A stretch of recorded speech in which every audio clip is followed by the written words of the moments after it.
The contentious Waqf amendments are now in front of a joint parliamentary committee in India. I rise to move for leave to introduce the Waqf Amendment Bill 2024. Since it was tabled by the Modi government in parliament on August 6, a number of questions have been raised and the government has come up with as many explanations. Modi's opposition has asked about the need to bring such amendments. अध्यक्ष महोदय, सच्चाई ये है कि भाजपा अपने हताश, निराश, आप तो उस कानून चंद कट्टर समर्थकों के तुष्टीकरण के लिए ये बिल लाने का काम कर रही है.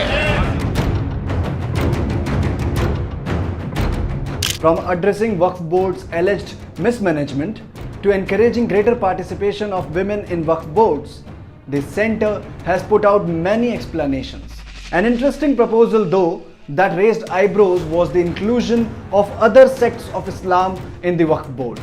The Indian Parliament witnessed a huge uproar with almost all the opposition parties calling the bill an attempt to meddle in internal affairs of Muslims. While the bill for now has been sent to a 31-member joint parliamentary committee, several key questions remain unanswered. Are some orthodox fundamentalists against the democratization of the Waqf Board? Does the inclusion of other sects like Shias, Bohras and Aga Khanis hurt Islamic sentiment in any way? Has the government not held wider consultations with stakeholders? Let's decode.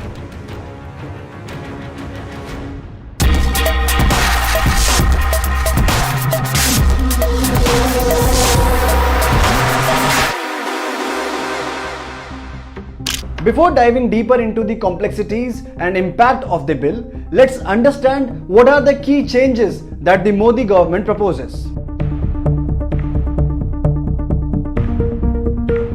The most important one is possibly the curtailing of the board's power to declare any property as a Waqf property.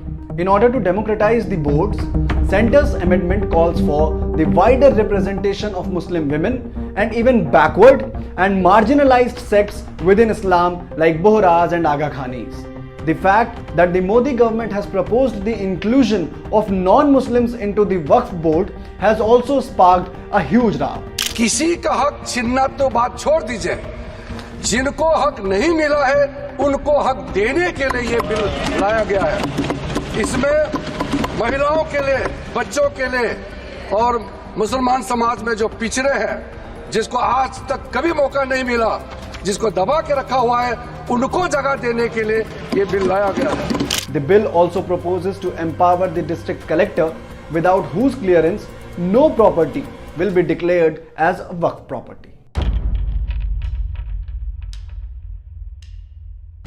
Narendra Modi's last NDA government saw a massive outreach for Pasmanda Muslims. Political pundits opined that it was BJP's attempt to woo a section of backward Muslims to divide the so-called vote bank. Detractors now question whether the amendment to bring wider representation in Waqf board is another such attempt by the Modi government. It is crucial to note that Shia, Bohra and Aga Khani sects are minorities within the already Muslim minority population of India. No matter what the government intends by giving this justice to the backward communities within Islam, question remains, were these groups duly consulted? ये जो parliament में bill पेश किया गया ये बिल्कुल वक्फ के खिलाफ है और सिर्फ वक्फों को तबाह करने की, औकाफ को तबाह करने की साजिश फैलाने के तहत ये है और इसमें जितने भी पॉइंट्स हैं सब में किसी से भी वक्फ को फायदा नहीं पहुंचता है बल्कि सब वक्फ को खत्म करने वाली इसमें है.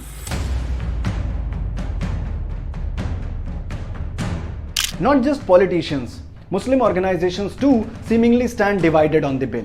In another not so surprising boost to the Modi government, Sufi groups backed the amendments. While several Muslim groups have openly supported the bill, others continue to cast apprehensions. देखिए, आज तकरीबन 11 से 12 लोगों का एक डेलीगेशन था हमारा, जो इसमें डिफरेंट दरगाहों के सज्जाद नशीन थे, अलग अलग स्टेट से थे. हम माननीय मंत्री जी का शुक्रिया अदा करने आए थे क्योंकि it was long awaited demand by the all India Sufi Sajjad council and other various organisation also, and we appreciate the decision of the government of India for moving the Waqf amendment bill before the parliament. It was long awaited demand by all the concerning parties and stakeholders. However, the opposition India bloc has largely echoed the sentiments of conservative Muslim groups opposing the amendments. From terming the bill anti-Muslim to questioning the inclusion of non-Muslims, the opposition has gone all out against the Modi government. ये जो आप bill ला रहे हैं, आप देश को बांटने का काम कर रहे हैं, जोड़ने का काम नहीं कर रहे हैं। आप दुश्मन हैं मुसलमानों के, उसका सबूत ये बिल है। Thank you sir. Remember, this is not the first time that the Modi government has faced allegations of meddling in internal matters of Muslims. Earlier, issues like triple talaq or raising the marriage age for girls have turned into political flashpoints. This time though, the government has acted more cautiously, sending the bill to the Joint Parliamentary Committee to bring more unanimity.